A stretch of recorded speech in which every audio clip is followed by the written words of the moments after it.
we want, we can go talk to him right now.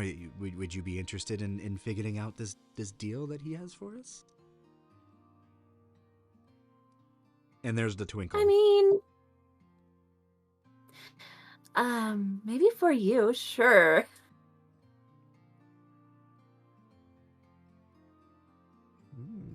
We'll see. I think Thistle thinks he just picked up a little bit of what you were putting down. And so Thistle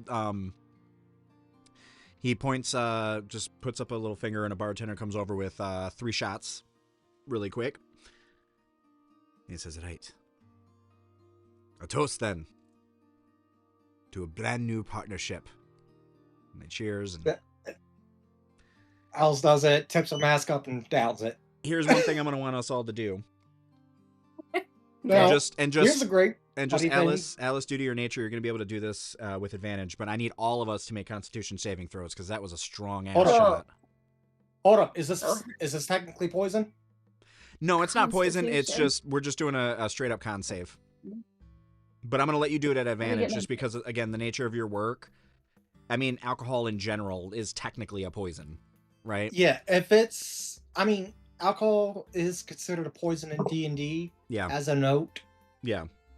So if you really want to get technical, Alice is actually immune. She can't get drunk, by definition. Well, humor me and roll a d20 anyway. I know. I'm just making a little note. All good. My first roll of the game, even without modifiers, is a 17, so I feel good. Even though I've already had, you know what? No, I'm sorry. I gotta give myself disadvantage. I just to be on the, because I've already drank 5 shots in a wine. And the lower number's a 14 before, what's my con save? Let me take a look at what my con save is. Since I only get advantage, just so you know, that's a 24, just shy of a nat 20. Oh, I have no modifier to my con save. So that's only a 14. I got proficiency. Nice. Yeah, I only got a 14. I'm going to say that with my 14, I'm not necessarily drunk, but that did just put me in the nice, safe, buzzed area at this point. So I'm you got a little buzz going. I've definitely, you see him go, ooh, that may have been a little bit of a bad idea, but that's okay. Meanwhile, what'd you get, Peta? Unaffected. So with the modifier, 9. All right, we're getting the bad rolls out. The unimportant rolls right now. These are unimportant rolls. I'm like kind of drunk. All right, well, I'd say since it's just a shot, she'd be a little tipsy. But I also had some mead. Yeah, that's true. You did have some mead as well. So, I mean, we're not going to say that you have necessarily the condition of poisoned, but you know, we're not going to go full technical. Alcohol. Yeah, you're staggering. At best tipsy. Yeah, you're walking, and as we're walking, because we have to walk upstairs. Oh, do I? And so the fans get to see me. So I'm guessing Alice would be able to notice as well from the way she's walking. Well, Alice, you should be good because you're immune, right? You said to alcohol? Yeah, if alcohol is typically, by general, I had looked this up before because my campaigns before, you know? Mm-hmm. But alcohol is typically treated as poison in terms of considering resistance and immunity. Right. So yeah, you're so being immune to poison, both damage and the condition. Yeah. Alcohol looks at specifically condition immunity or resistance. Yeah, so you should be good.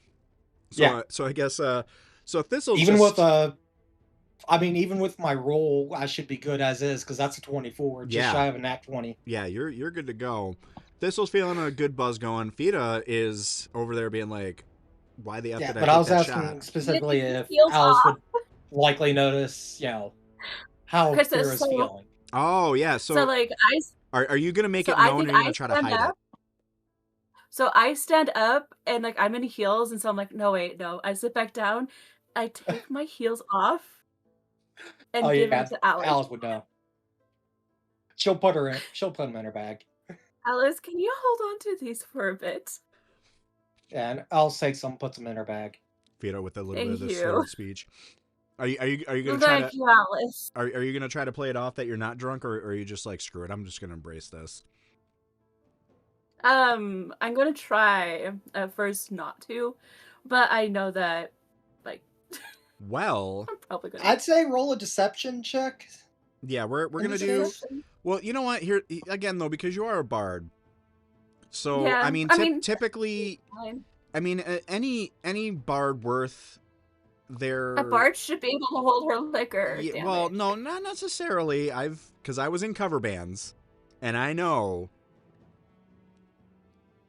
No, No. but however, being a I'm personally bard, one of those starts off as lightweight, but if I drink alcohol regularly enough, I become able to keep up with a German friend. yeah, Well, not entirely German. He's yeah. only a little more than I am. I mean, I can say though, as a bard though, you can either typically it would be a deception check, but because of your nature and you've had to play drunk, a lot. So yeah, I will say that you could also roll it as a performance. So feel free to choose deception or performance, whatever you want to roll it at. Go ahead and give it a roll. I'm gonna say performance because I'm basically just putting on a fake face right now. Yeah, let's see what the dice say. If you really want to get technical, you should roll deception for the better roll. I'm gonna Whatever do gives you the higher performance 'cause that's what modifier. I'm doing. I don't know. Higher modifier is actually deception for her. Wasn't me to look at my stuff. I always forget. What did I say for that? I feel like this is also part of like half of what D&D is. It's us just being like, what the F is my stat? I don't remember. Yeah, That's me all day long. Yeah, her deception is a +8. Deception. She has expertise. Ooh. Yeah. An expert liar. Okay, I guess I'm being deceptive. You must be a politician. Well, she could be. Kinda. So with the modifier, I got a 12. Nope. I'm just gonna go ahead and give myself a little roll on insight just to see if I can detect that. Yeah, I mean, I have good insight, but I'm not even gonna bother because that was an 18 straight roll. So yeah, I'm fully aware that you are.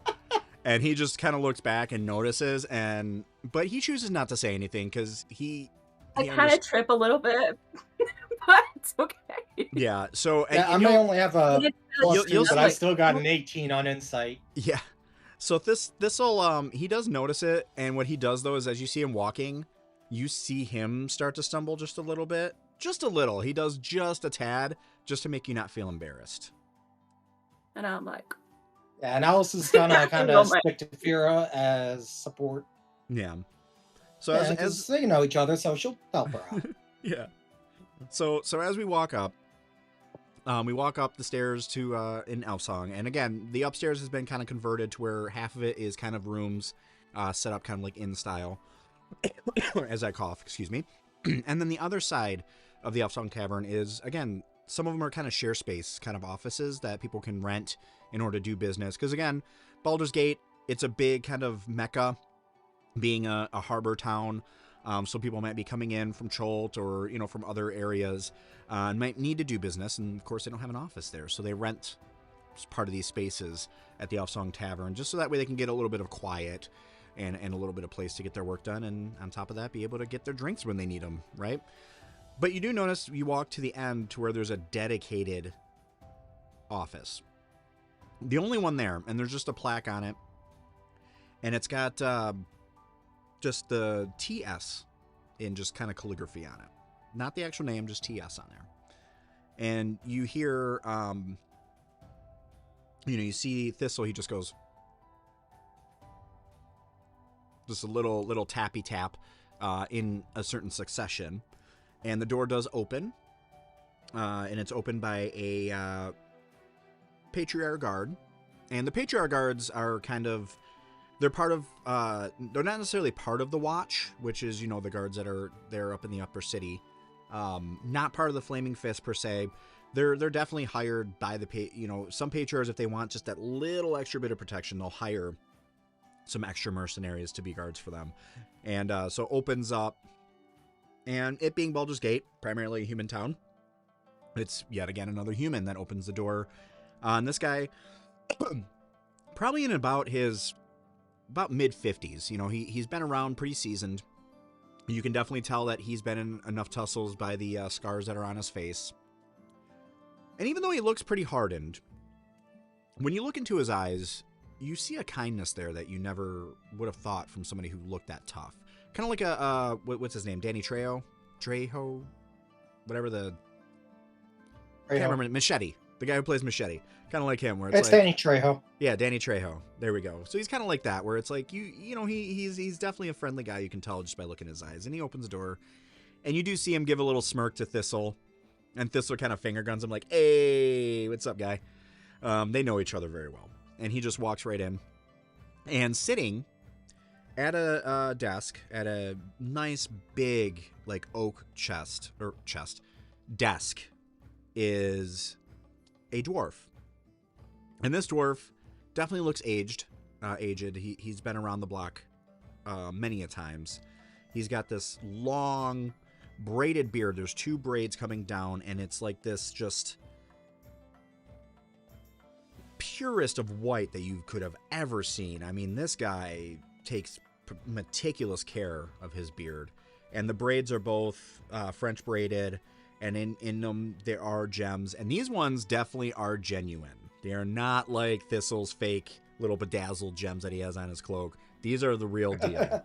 Of rubies and emeralds kind of strewn throughout his beard on both sides. And at the end, you see that they are both tied with these gold tassels.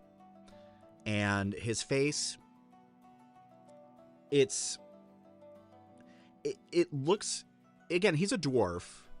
So by default, his facial features look kind of rougher. They look like he... And how tall would you say he is? He's not a very tall man. But for dwarven standards, he's pretty good. He's about 4'11". So he's, you know. Okay, so Alice still looks up to him. yeah, he's, you know. She's 3 foot tall. Yeah, and plus he's sitting at a desk. So he's actually sitting right now. And his face, you know, even though it's got that dwarven kind of hardiness to it, kind of implying that maybe he knows how to work a hammer, right? Couldn't be further from the truth. I mean, this guy was born a patriarch. He's been, you know, living the life of luxury his entire life. And his eyes... So the frog works the hammer better. yeah, exactly.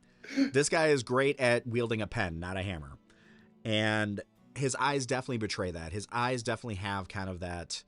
a little bit of that upper class kind of... He's not necessarily looking down at you, but it feels almost like it just from his eyes. But then when he goes to speak, couldn't be further from the truth. He definitely isn't looking down on you. And he goes, Thistle!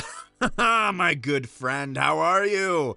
And Thistle says, doing well, as always. You know, I'm alive another day. If it changes, I'll let you know.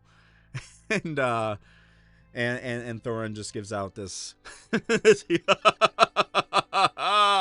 and he gives Thistle just a big hug after getting up to greet with him. And he looks at both Alice and Fira. He goes, I see you brought friends with you. Perfect. He says, why don't you join me? And there was only one seat there originally, and you just see the Patriarch guard immediately push the 2 other chairs there to give to both of you. And Thistle sits down in the center and waits for you 2 to sit down as Thoren also takes a seat. She'll probably sit on the left then, Alice.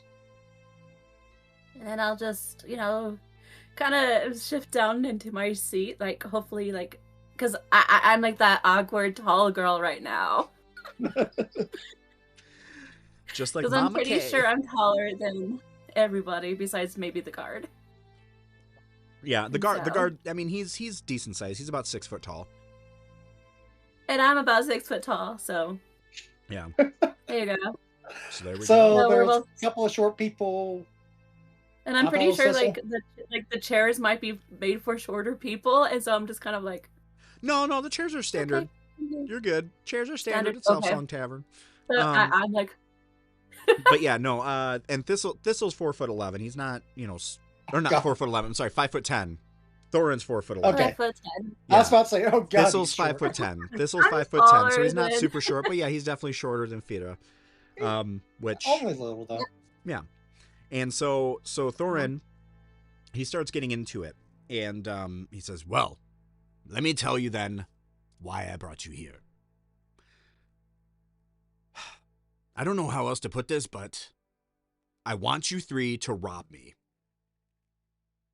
And Thistle's kind of smiling because he had heard a little bit of this already before. He says, yes, rob me. Okay, give me your cash. No, not yet. Not yet. Just let me get to it. I'm a little bit intoxicated, okay? I like your honesty. Maybe not for this job, but in general, I do like honesty. But here's the deal. Okay. I'm sure you know the Outer City's not been exactly doing well. And what he's alluding to is, again, Fira and Alice, both of you being Baldur's Gate residents, and Thistle, of course, would already know this as well. The Outer City right now has been having some refugees coming in from an outside town. But there's been an issue as well that's been going on that you've been hearing rumors of, that there's been a plague that's actually been broken out in the Outer City.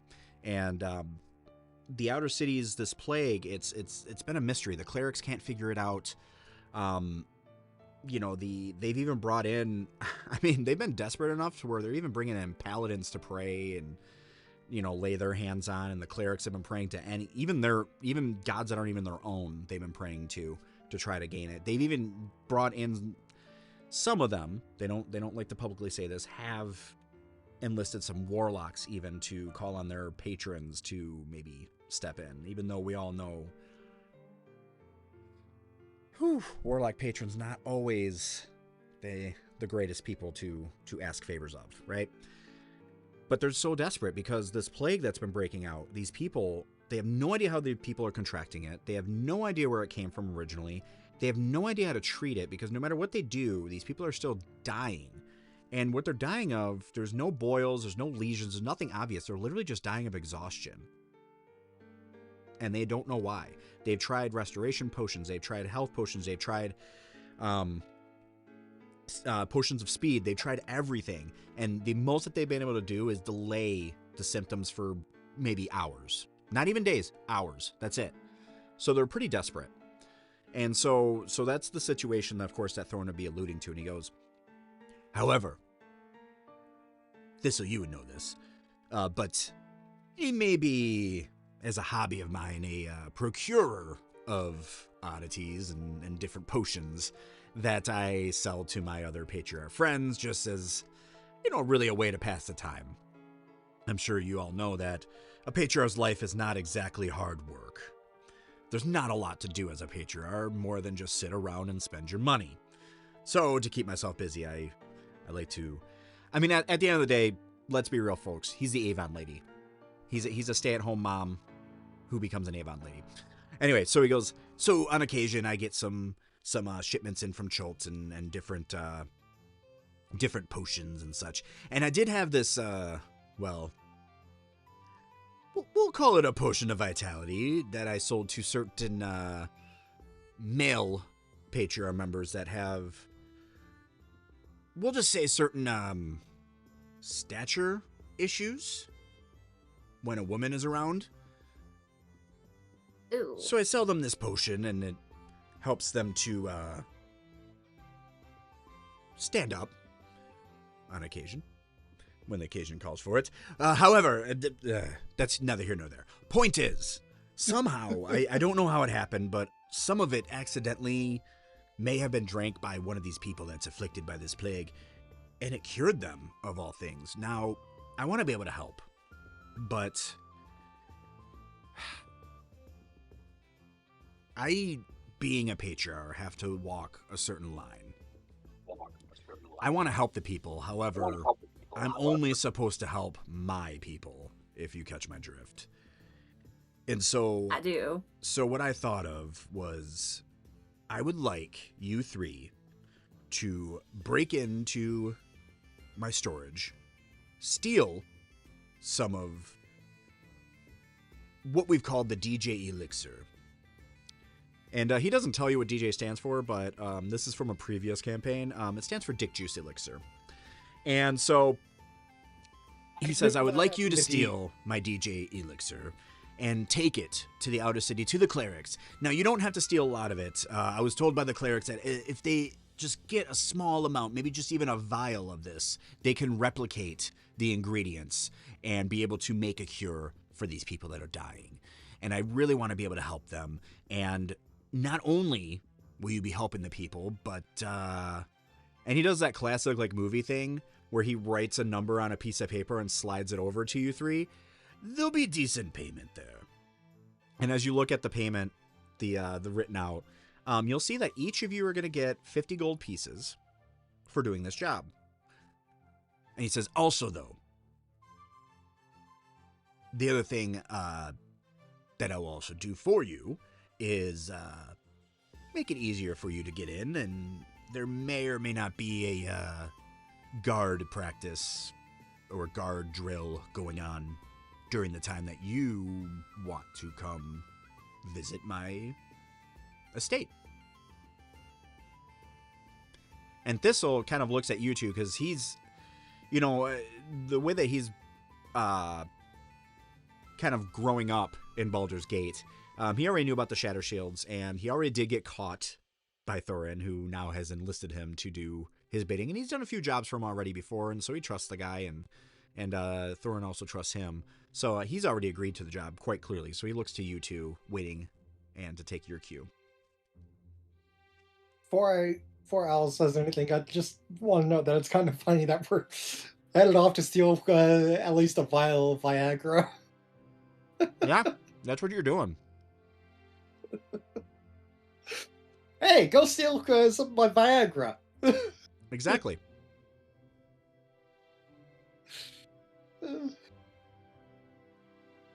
So what do we? Yeah, Al's is gonna go ahead and agree to the job. Okay, Thera. I have another thing I want.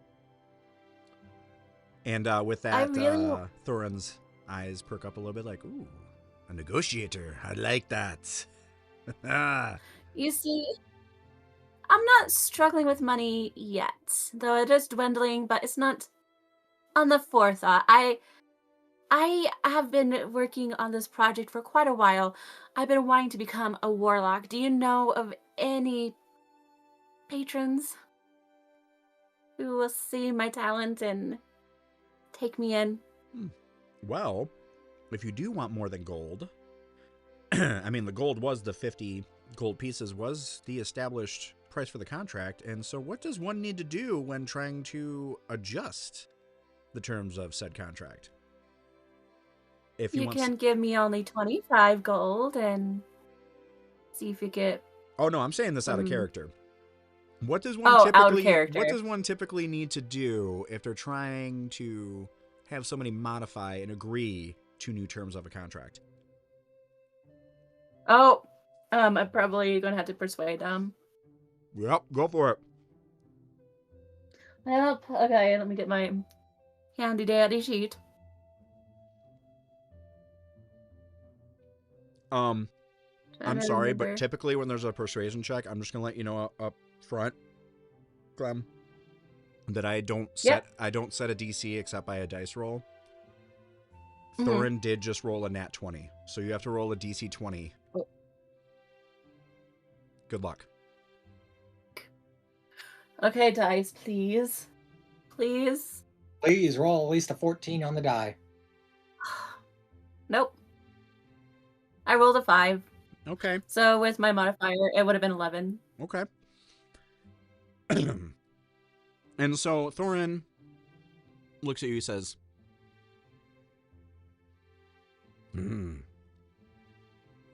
I think my dice needs to go in jail.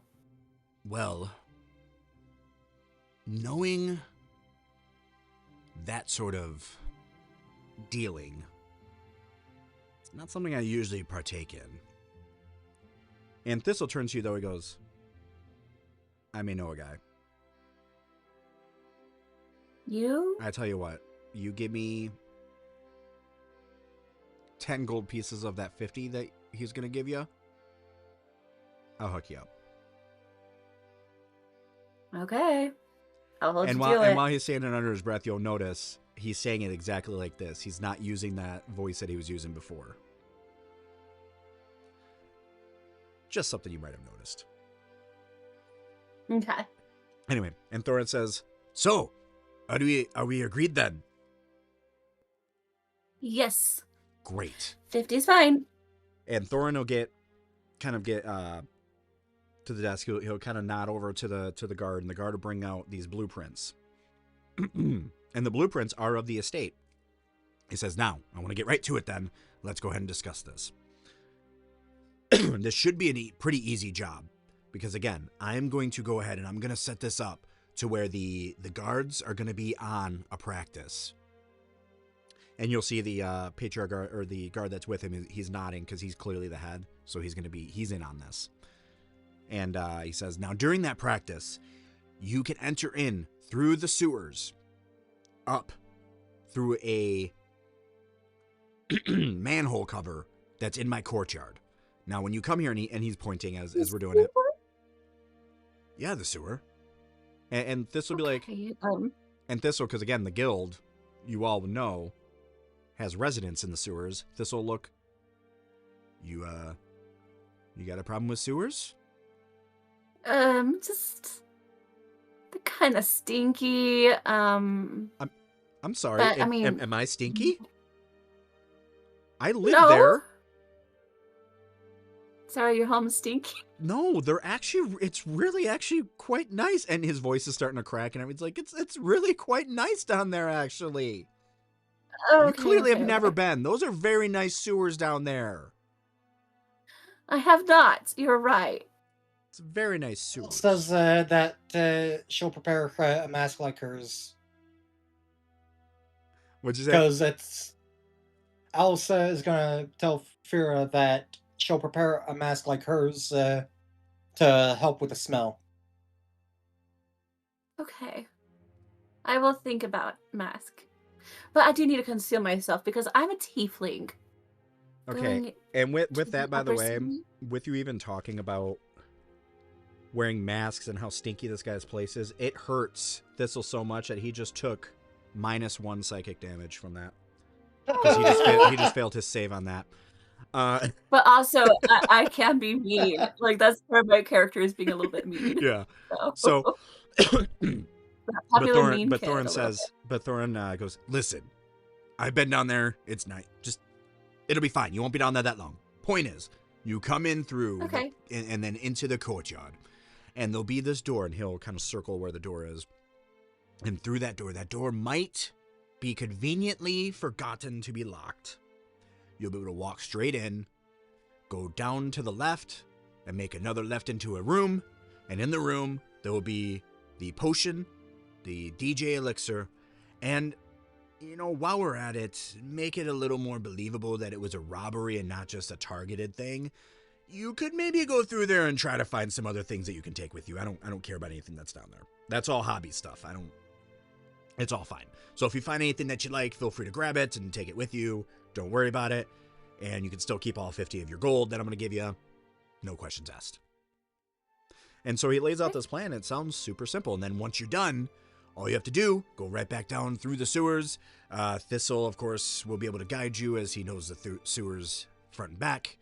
And then I need you to deliver that vial down into the clerics in the outer city. And then once that's completed, Thistle will come bring me word. And then I will, of course, send you your gold.